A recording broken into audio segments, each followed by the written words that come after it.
The path down the mountain was narrow and worn, but Jesus walked it with ease.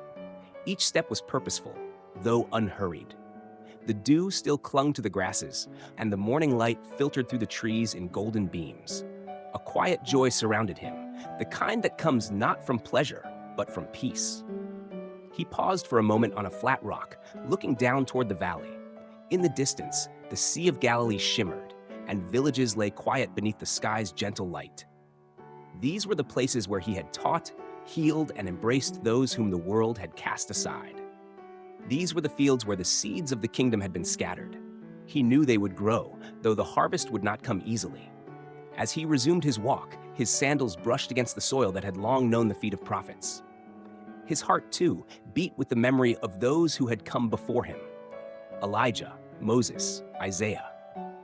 But it was not nostalgia he carried. It was clarity. He had come not only to remember, but to fulfill. When he reached the bottom of the trail, he found the disciples waiting.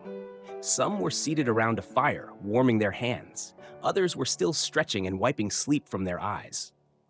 They looked up when they saw him, and a hush fell over the group. There was something different about him, not in appearance, but in presence. It was as if the silence he had just emerged from still clung to him like the scent of olive trees and morning wind. He greeted them gently, offering a nod and a smile. Peter opened his mouth to speak, but Jesus raised a hand, softly. "Let us walk a little," he said. They followed without question. There was something sacred in the way he moved, as though the earth itself made space for his feet. The disciples didn't know what to say, so they said nothing. They, too, were learning to listen, not just to words, but to silence. After some time, they reached a clearing where the grass grew tall and the breeze danced lightly through the trees. Jesus sat beneath a fig tree and motioned for the others to join him. He looked around at each of them, eyes steady, voice quiet. "The kingdom of heaven," he began, "is not far away. It is not in the sky or buried beneath the earth. It is within you." The disciples leaned in, drawn by the gravity in his tone. When you are quiet enough to hear your own breath, when your heart becomes still like the surface of a lake, then you will see the Father. Not with your eyes, but with your soul. Thomas frowned slightly. "But Master, how do we still the mind? It wanders like a sheep without a shepherd." Jesus smiled gently. "By not chasing it, let your thoughts rise like clouds. Let them pass. Do not hold them. Do not fear them. In silence, you are not trying to escape yourself. You are returning to who you are." Matthew looked down, reflecting. "I am often restless. I want to act, to speak, to do something. Sitting still feels difficult." "That is why it is powerful," Jesus said. "Stillness is not weakness. It is strength under control. In silence, your soul becomes like good soil. The word of God takes root in silence." He let the words linger. The disciples sat quietly. A few closed their eyes. The wind continued its quiet song through the branches. Jesus turned his gaze upward. "When I went to the mountain," he said, "I did not ask for miracles. I did not seek signs. I simply opened my heart. In that silence, I felt the Father, not as a voice, not as a vision, but as presence, as love beyond form." He paused. Prayer is not always speaking. Sometimes it is listening, and sometimes it is simply being. A dove flew overhead, its wings cutting through the air in soft rhythm.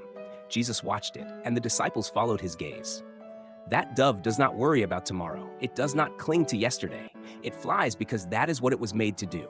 In stillness, you will remember what you were made for. John's voice was barely more than a whisper. "To love?" Jesus nodded. "Yes, and to be loved." He stood slowly, brushing off his robe. The world will try to fill your minds with noise, fear, pride, division, but the kingdom begins in quiet. It begins when you listen, not to the crowd, but to the whisper within.